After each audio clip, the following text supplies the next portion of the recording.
So, Surviving Mars has been out of the door for a little while. However, the Death Diaries are still pouring in as updates will still be forthcoming for quite some time. Today it's time for our Death Diary number 9. We're going to be talking about the next update, which is Opportunity, which is coming out sometime in the very near future. And in all honesty, it is a rather interesting one because it is going to significantly change the gameplay within the context of the game, and especially it's going to change one of the core gameplay loops within the game itself. Now, this comes hot off of the back of the Spirit update, which came out a couple of weeks ago, which was mostly just more of a patch and basically fixing a couple things. Opportunity, in the meantime, is going to change things quite a lot. First of all, know how a lot of people are asking, hey, why are domes just independent cities? Well, that is now going to change. All cities, well, all domes are going to be interconnectable by passages where every single dome kind of works as a district within a city. Therefore, this means that one of the key features of the game, i.e. the domes, are going to be completely reworked.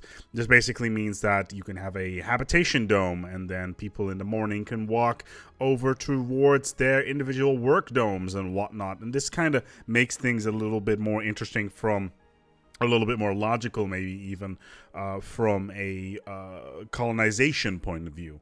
However, this of course does change the game quite significantly, as you no longer need every single resource to be in every single dome, and you can't really, obviously you will be able to further specialize your individual domes where necessary. So no longer will we have domes as mini cities. We are going to see domes as a larger interconnected system. Now, this means that there is a lot of unrestricted travel between domes, and there is these pipes everywhere, and the drones won't be able to pass those. However, there are going to be bridges that are going to be built there, which makes things rather interesting. So the domes themselves are connected by passages. They connect things quite quickly. They have a maximum amount of length, and they will take up a single hex tile within the dome itself, just to make sure that the balance is okay. But overall, it looks quite good. Now, as a quick disclaimer here, domes are not normally transversable for domes and rovers, but you can build ramps. They connect domes for the purpose of power and life support grids. So basically, they also are connected as power lines and life support lines. Meteor strikes on passages cause fractures and might kill colonists on the inside.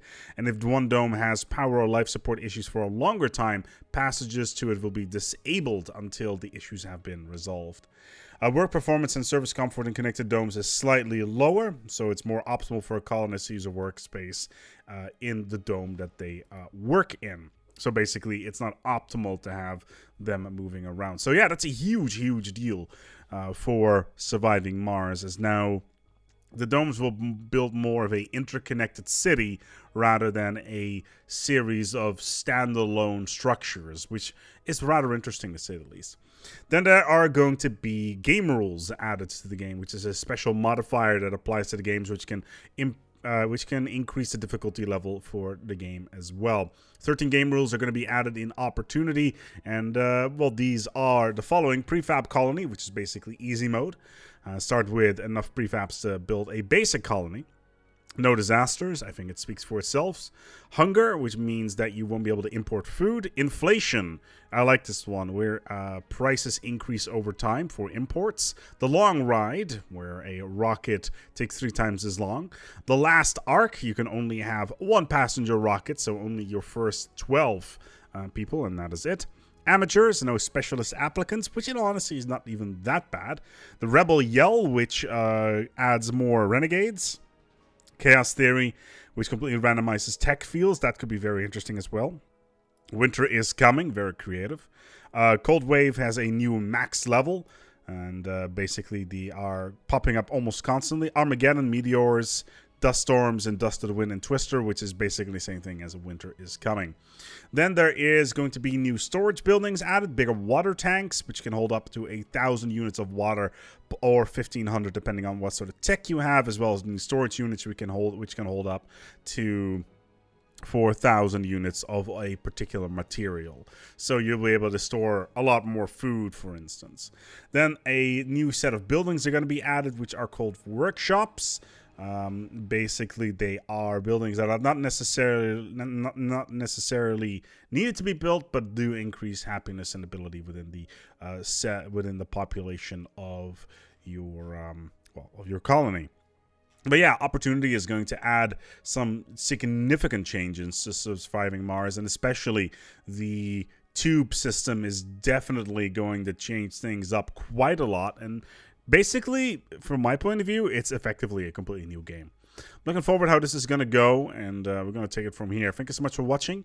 If you like this video, feel free to give it a like and or subscribe, and we will see you next time for more news on surviving Mars. Thank you so much for watching, and until next time, take good care of yourselves and each other.